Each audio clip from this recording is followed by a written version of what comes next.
Okay, we're going to look at how to set an appropriate viewing window for a function. So I have this function x minus 27 quantity squared plus 56. And when I go to graph that, I can see that I have nothing on my screen. Okay. And so what we're going to want to do is create a table of values to figure out what are some suitable boundaries for our graph. So if I look at a table by hitting second graph, so that's going to bring up the default table, and I can see that for 0 to 10, okay, these y values are way off the chart, okay, so from 785 down to 345. So those aren't going to appear in my standard window. So in the question, it says enter some x values, and they gave you some hints. They said check out x values from -10 up to 50.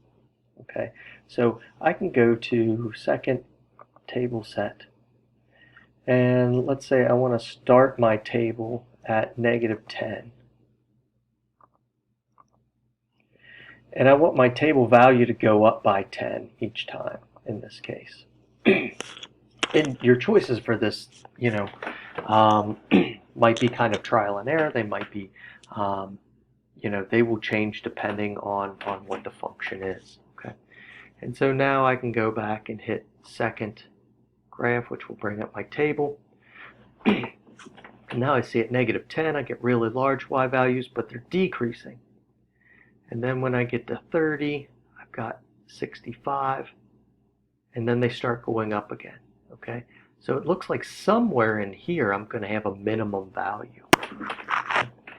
And here is going to be my y-intercept. Okay, so remember, if I want a complete graph, I need to have all my intercepts.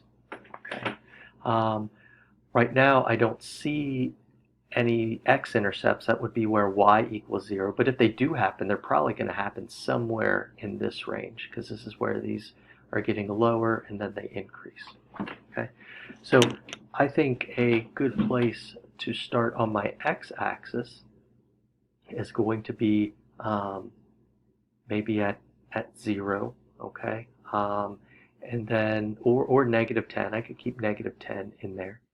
And I want to go up to, because I want to include that x equals 0. I want to see that y-intercept. But it looks like I could probably stop at 40, okay? Because I'm going to see that this function just keeps increasing and increasing.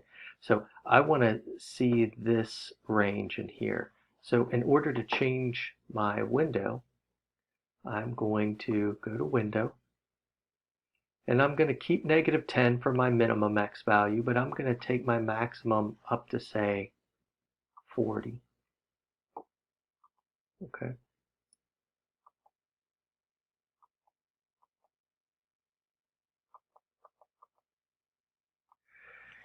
And my y minimum, I can keep it at -10. I can always come back and adjust this window, but I know the lowest value I saw on my table was 65, so I at least want to include that in there. I want to see if that's my smallest value or not, so I'm going to change this to, say, 70. Okay. And I could change my increments. I could have this go up by tens or whatever, but I'm just going to keep this like this. And so now I'm going to graph this now that I've changed my value, and I'm going to give it a second. Okay. And now I can see the bottom of that graph. Okay. Now note that my y-intercept doesn't appear on here because that was way out. I guess if I want to change that, I need to go back in and adjust my window. And I remember that my y-intercept was somewhere in the 1400s. So if I go to my table again, I can see 1420 or 785 is my y-intercept. So maybe I'll make my y value 1800, or sorry, 800.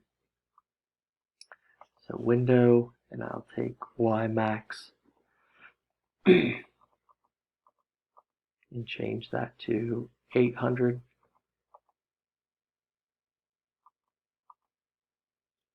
I'll graph that. And now I can see that y-intercept. Okay, I can see a minimum value. I can see it does not touch the x-axis at all here, so I have no x-intercept. Okay, so that would be an appropriate graphing window, these values right here. And you could be slightly different. You know, I could put, you know, I don't have to use -10, but this gets all of our main features in there, and then we can zoom in as needed. So hopefully that helps on how to set a proper viewing window.